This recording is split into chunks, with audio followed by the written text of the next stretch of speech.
Folks, welcome back to my channel.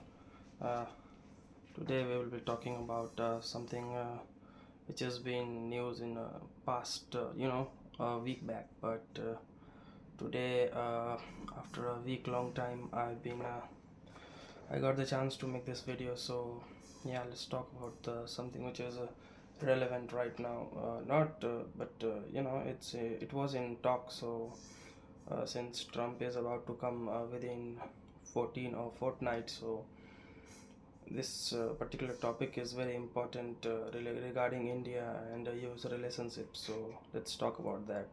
This is something that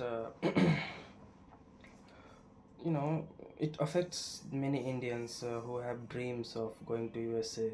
So this topic is concerning the H-1B visa, which is related to going to the United States for those aspirants.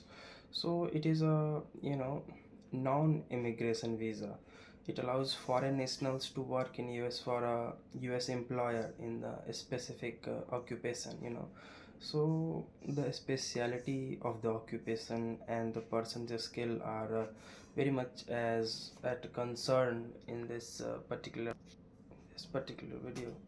So yeah, it's a temporary work visa that allows a foreign national to live and work in the US for a US employer. You know,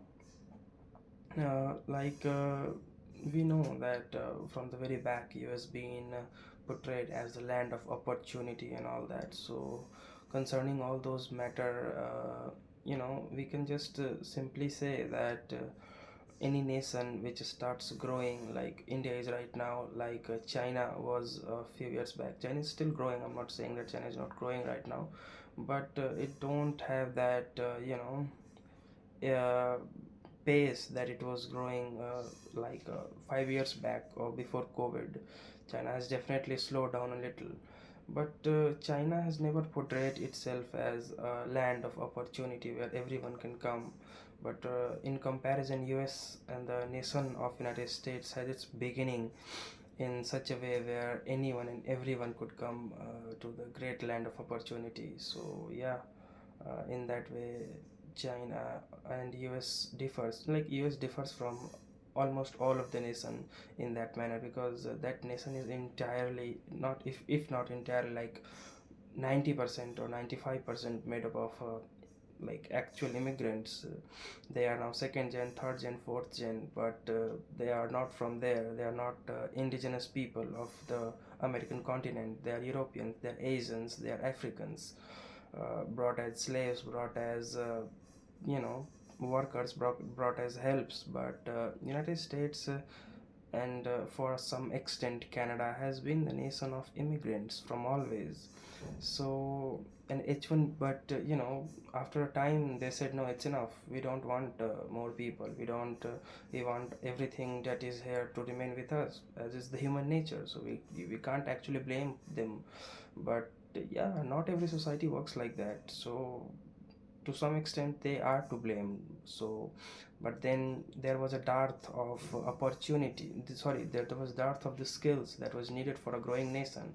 And there is a saying that if a man who's if a poor man who starts working, so he will start owning a car, but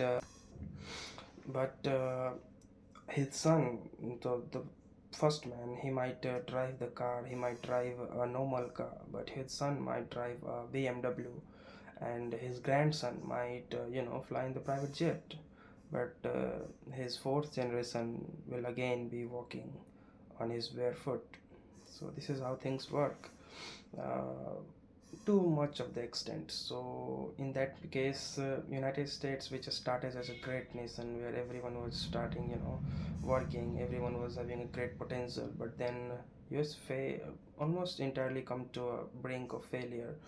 But the only thing that it was saved by was the continuous influx of immigrants So the immigrants kept coming to the United States, and their great minds, their everything that is related to them starts coming in the United States, and by that way, United States kept its pace apart from any other nation, which steadily stayed there. Whatever they were growing, whatever they were researching was their own, but not United States. United States was getting everything else from all around the globe, and that kept the United States in the lead.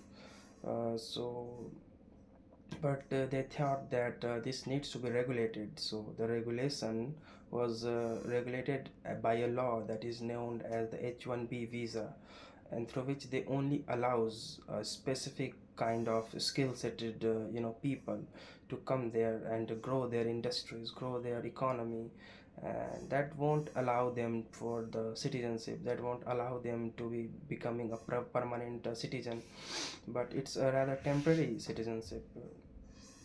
You can stay only there till the time you have the employment from someone or some company which is founded on the US soil, which is related to the United States. But like everything, like every other society, like every other group of set of people, United States, white people, black people, every other people who are there for a long time now started to think that other people coming from outside were taking their opportunities, grabbing the opportunity that originally belonged to them, which to some extent is right, but to some extent is very wrong, because uh, you know those opportunities are just opportunities for those who have that thing, who have that talent to do those works. So after that, United States people, politics, started sort of revolving around that, and Donald Trump as a leader who is whose core voters are the white people, white conservatives. So they started putting pressure on the government to stop this visa system, and for some extent Trump also did in his previous government. And now after coming for the second term, it was expected from him to stop it all, you know to its extent.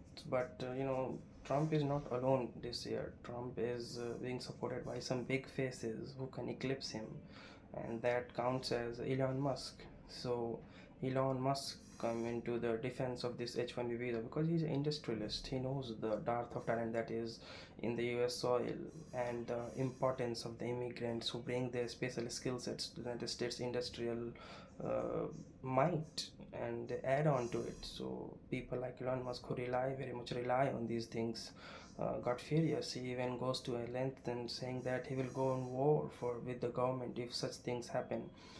And he is the biggest backer of this government, which is about to come in a fortnight in the United States of America.